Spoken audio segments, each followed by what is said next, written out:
The State Department says it's hit a dead end. They're actually giving up on trying to figure out who edited a key question out of a media briefing in 2013. And it's not a little omission. There are some 8 minutes of that public record missing, deliberately taken out. We learned that from the state spokesman. What's vanished? Well, then spokeswoman Jen Psaki apparently admitting to misleading the press over the Iran nuclear deal. Our own James Rosen asked the question about that, and he was the one who noticed it was gone. Here's Deputy Spokesman Mark Toner. We believe we've carried out the necessary investigation.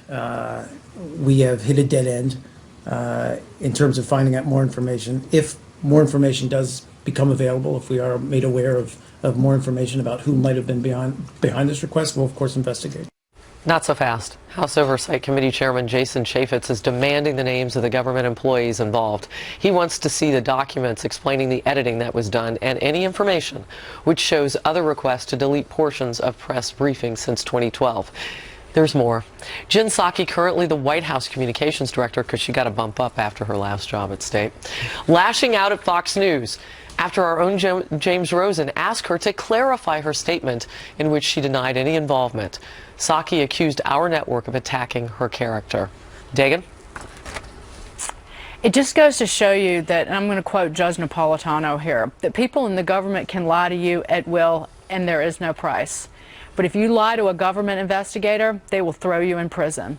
And it smells a lot like the entire Hillary Clinton email server issue. It's like, well, other people did it and just ignored, and nobody will pay any price within the State Department. There was a call that was made, or there was an order that was given in person. There's 300 employees in the Public Affairs Bureau. Interview every single one of them. Talk to every single one of them. You know who they were.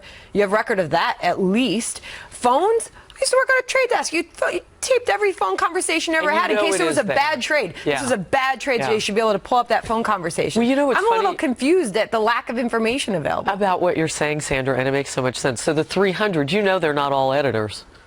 And you also know that they're not all people who give the editors the assignments. So you should be able to narrow it down. That's an excellent point. Well, of course. That's so logical. I asked Admiral Kirby about this yesterday. He was a very smart, very capable spokesman. Yeah, and the simple question is, look, did this happen in other instances? We know about this only because James Rosen asked his producer to pull the tape randomly, and it wasn't there. So he accidentally found this. That suggests, why wouldn't there be many more examples of this? Right. I asked Kirby that yesterday. Well, I can't talk about that. Really, why can't you talk about that? That's the key question. He'll be forced to answer that. You know, this is why people don't trust government. Yep. I mean, we're talking about, and I want to put it in context here, this isn't just a little edit job for a story like Katie Couric, when she got in trouble for that this week and had to apologize for her documentary on guns for adding that 8 seconds that made it look, you know, something like what it wasn't in her documentary.